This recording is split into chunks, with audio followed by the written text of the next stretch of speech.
Hey, what's up, everyone? Welcome back to another video. How to use meditation for emotional healing.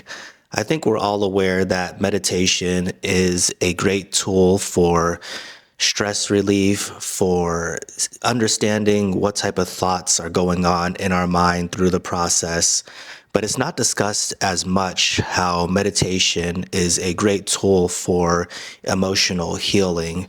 A lot of times when something heavy happens to us, something extreme, something that they would say is traumatic and causes trauma to us, when we're dealing with it in real time, we don't always have the availability to process that emotion. If somebody is attacking you and you feel fear, you may not actually feel pure fear in that moment because you're so busy responding. You may feel quite a bit of fear beforehand, but not actually in that moment. In that moment, you don't have time to process anything. If somebody close to you had something happen to them that was very extreme, right? Very sad without, too many details. It could be a very sad situation, but you don't have time to feel that sadness. In the moment, your mind is immediately jumping towards, what can I do to comfort this person? What can I do to make this person feel better? And now sometimes after the fact, we'll have time to reflect on what happened and kind of process everything. But most of the time, life just keeps going on. We just move from one day to the next. Sometimes we have those streaks where we're just moving from one issue to the next, one fire to the next. And so what happens is maybe years go by and you've never processed these emotions, but the emotion happened. It was instilled inside of you. You just didn't do anything with it.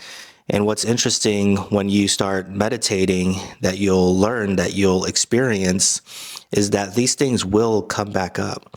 It's like when you sit down and you're meditating and you're dealing with the stillness, you'll notice immediately that the mind is going to feed you so many different thoughts. And it's going to start with basic things. What do I need to do tomorrow? Did I forget something? Did I forget something at work? These type of little things. But as the dust arises, you'll get different types of thoughts that may not be acceptable if you were to speak them out loud, frankly. Thoughts that, people around you would be surprised to know that you would have. And you just let them come and go. You don't make judgments about them. You don't get attached to them. It's just the mind stirring up whatever it is that could stir up to distract you or that's been resonating with you, but you don't grab it. You just learn to practice non-judgment. And we deal with that with emotions as well. You may feel a wave of sadness in the process. You may feel a wave of fear. You may feel a wave of anxiety. And sometimes those feelings and those emotions are going to be tied in with specific memories that are kicked up through this process as well. So it's a fantastic way to get a better understanding of yourself and what could be potentially resonating within you. Now, the important thing is when you feel these emotions, you don't want to grab onto them, similarly to what I just mentioned with our thinking. If we're feeling this wave of fear, we don't want to be attached to that emotion, right? We don't want to say, why am I feeling this fear? What's happening? What is this attached to? Why am I a bad person for feeling fear? Did I punk out? Why would I be scared? I don't feel fear. That's not me. I'm not sad. That's not me. All of these different things that we may think we don't want to be involved in. We just want to understand that it's there and to let it just pass through us. You could observe it. And that's interesting. I felt anxiety. That's interesting. I felt a wave of sadness. I felt a wave of anger, but just let it go. And this is how the process will help you deal with a lot of emotional issues that you may have had and weren't even aware of. It's how this process will help you kind of cleanse yourself of all this emotional baggage that we carry on a day-to-day basis. And really, there are so many things. There's so many things, especially as you get into your adult life and later into your adult life, that you don't have time to sit with and analyze and understand.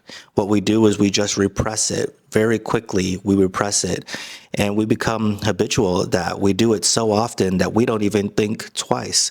I know when we were kids, we would never acknowledge fear. That was the last thing we would ever want to do. So if somebody tried to punk us or play funny with us, or even if the situation was real and we were in a fight or somebody was threatening us, our instinct wouldn't be to go towards fear. Our instinct would be to shut that down and deal with the immediacy of the situation.